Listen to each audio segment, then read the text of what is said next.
beixtiyor o'ylanib qolasan. Mehr kamaygan, sezyapsizmi? Nahot shunday zamonda yashayapmiz.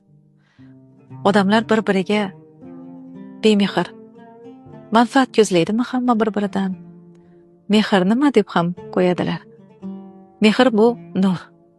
Bu yaratganni bizni qalbimizga joylagan eng go'zal hissi-ku. Inson mehr bilan tirik.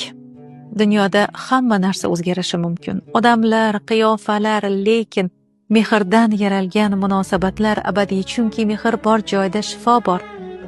Mehrli qalb birovni so'kmaydi, hech kimni ayblamaydi. Mehr bu bandalaridan emas, yaratgan